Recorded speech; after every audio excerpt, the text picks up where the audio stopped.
split decision. Demonstrators taking to downtown streets just moments after Michael Dunn is found guilty on 4 of 5 counts in the shooting death of Jordan Davis. In that case, well, these protesters calling for State Attorney Angela Corey's resignation. We've asked for justice, and we haven't got fulfilled justice in which we deserve in this community. Thanks for joining us tonight. Michael Dunn's fate sealed after 4 days and more than 30 hours of jury deliberations. The group of 7 women and 5 men hand down a split verdict. Just before 7 this evening, the jury told Judge Russell Healy they were hopelessly deadlocked on the first-degree murder charge, and a mistrial was declared on that 1 count. However, the jury did find Dunn guilty on 3 counts of attempted second-degree murder and guilty of shooting into an occupied vehicle. Shortly before the verdicts were read, Judge Healy thanked the jury for their tireless deliberations, saying he couldn't be more proud of these folks and the work that they have done. I've said it several times, but I need to say it again. I want to thank you for your hard work, your time, your attention, and your dedication throughout these last almost 2 weeks.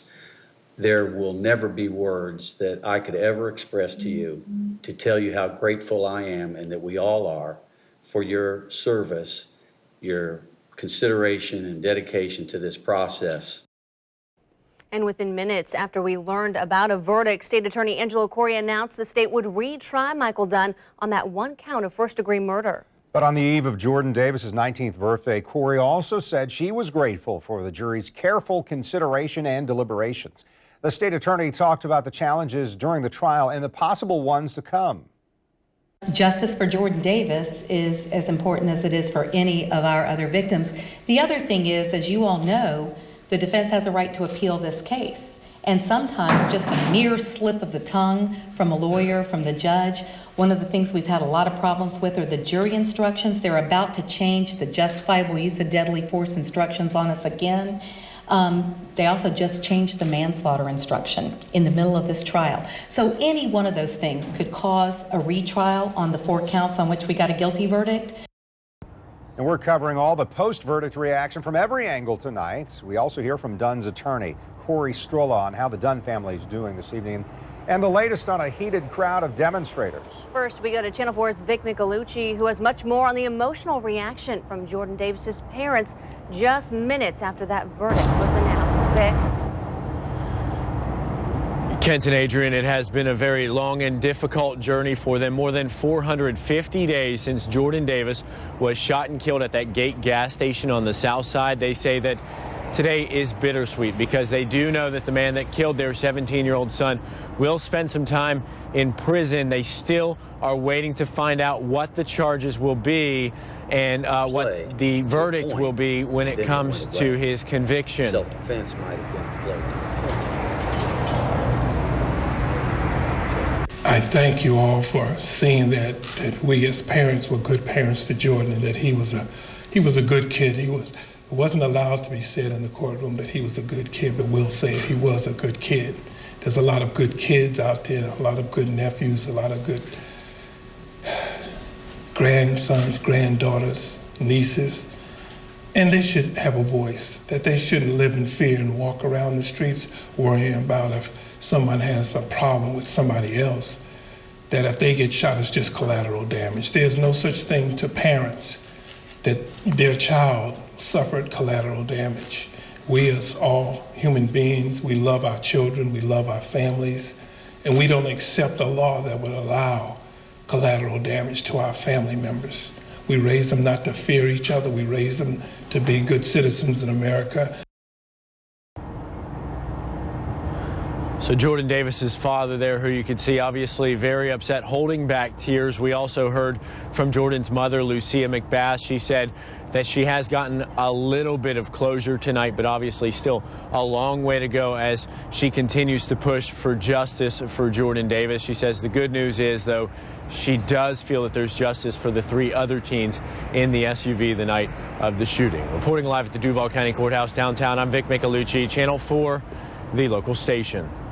Vic, we know that the Davis family had a very brief statement shortly after the verdict. Did they happen to say anything about how they plan on celebrating what would have been Jordan Davis's 19th birthday? And tomorrow is going to be declared Jordan Davis Day here in the city of Jacksonville by Mayor Alvin Brown. They really haven't announced their plans. They're obviously going to be doing something, but we did hear from the family's attorney, John Phillips, and he said, really right now we need to just let Ron Davis and Lucy McBath have a little bit of time to celebrate Jordan's 19th would-be birthday in privacy. So we're just asking that everybody just gives him a little bit of time, gives them a day. This has been a very long process for them, and they will come out. They will speak more in the future, but tomorrow needs to be their day to recover and to reminisce on the son they lost. All right, Vic Michelucci reporting live for us downtown. Thank you, Vic. We also got a chance to hear from Michael Dunn's defense attorney after his client was found guilty on 4 of the 5 counts this evening. Corey Strolla spoke about how the 47-year-old's family is now coping with the jury's decision. As I said before, they're devastated. I mean, even from the get-go, we had talked the other night about they were always upset and extended condolences. I know there were things said by their attorneys that condolences weren't reached out to the Davis family. But again, I was standing next to Miss Corey when I talked to Miss McBath's husband and extended those condolences to the Davis family. So, and they still feel bad. Again, and we agree with Mr. Davis on this point, Ron Davis, there was no winners. Everybody lost something in this. The Davis family lost their son. Their son's birthday was supposed to be tomorrow, and that's going to be hard for them. So I think tomorrow there's going to be 2 sets of families that are going to be grieving because of what happened here tonight. Back inside the courtroom before any verdict came down, the judge gave a stern warning to the court and everyone in there not to make any emotional outbursts. And as we've heard so far, everyone inside adhered to those orders. Channel 4's Haley Winslow has been in the courtroom all week long. Haley, did you sense any reaction at all from the Dunn family when they heard the verdict? Well, Adrian, Philip and Sandra Dunn have been pretty quiet throughout this entire trial, and I can't imagine what this is like going through this in their shoes, because they've basically lost a son too, and someone who we're told they were very, very close to. Right before the verdict was read, I saw his parents in the front row. They had their arms around each other and their heads bowed. And then right after Dunn was found guilty of those 4 lesser crimes, he turned towards his parents and kind of gave them this look like, I tried my best. I don't know what else to do. And his mom acknowledged that. Then when he went back into next to the judge's chambers, he looked longingly at his parents until the door shut. I talked to Corey Strolla a couple days ago, and I remember him telling me, you know, he's actually grown very close to Michael Dunn throughout this trial and obviously leading up to the trial. And he told me that Michael Dunn was basically a computer geek. He called him actually a gentle giant. And that's what he basically said, that, you know, he stuck to the story since day one.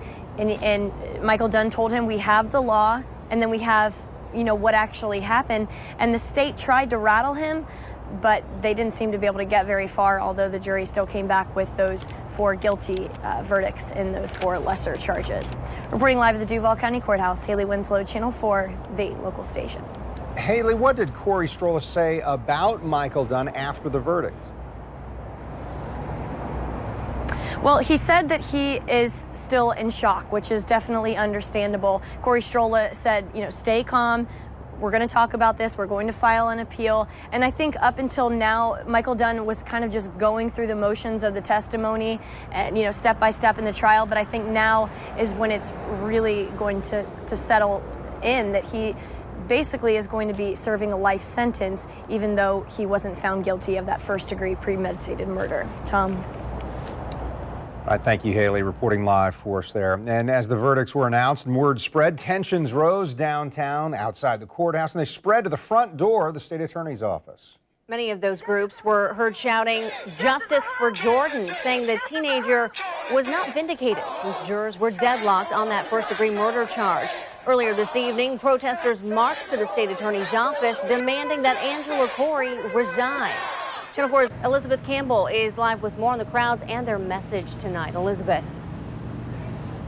Well, Adrian, the main reason that these demonstrators marched here to the outside of Angela Corey's office is so they could walk up to these doors. And if you look inside, you can see that these signs that the demonstrators were holding earlier today have been shoved under the door. Now, also slipped underneath the door was a letter that they wrote to Angela Corey saying that the city of Jacksonville is asking for her to resign. Now, many people that marched here, there were about 30 to 40, had been protesting, demonstrating throughout the day, many of them with the Jacksonville Progressive Coalition. Now, again, they say they are against Angela Corey. They don't think she's doing her job, and they are representing Jordan Davis, but also Marissa Alexander, Trayvon Martin, and they also say they were representing people who have other murder cases throughout the nation but didn't get the national spotlight that the case such as Jordan Davis and Michael Dunn did.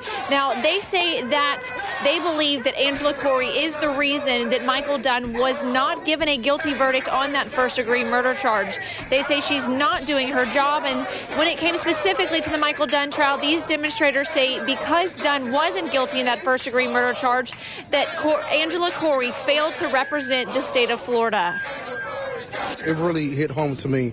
I have a 4-year-old son, and so that means that right there, 13 years from now, 14 years from now, right, this can actually be my son. We are going to make sure that we're heard. Even if the system doesn't accept us, we are people. We are human. It's not about our color. It's not about where we're from. It's about we live here. We construct these cities. We construct everything that is around here, and we need to find our politicians and our system accountable to us too.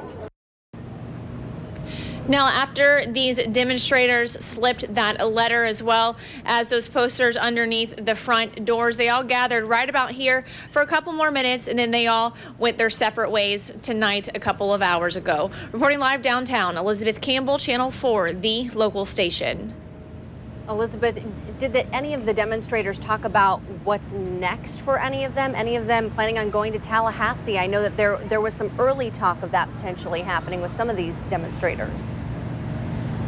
Oh, they absolutely plan on doing that, Adrian. They say they are going to continue fighting for justice for not only Jordan Davis, but also other murder victims nationwide. In fact, this Tuesday here locally, as well as throughout the nation, they're going to hold National Black Ribbon Day. They're hoping to wear black ribbons and spread awareness about these murder cases that have happened. And then also in March, it's actually March 3rd, they're having what they are calling Moral Monday, and that's what's going to take place in Tallahassee, where they are expecting people from not only the state of Florida but nationwide to come to the capital of Florida and really just voice their opinions and concerns about all of these recent murder trials.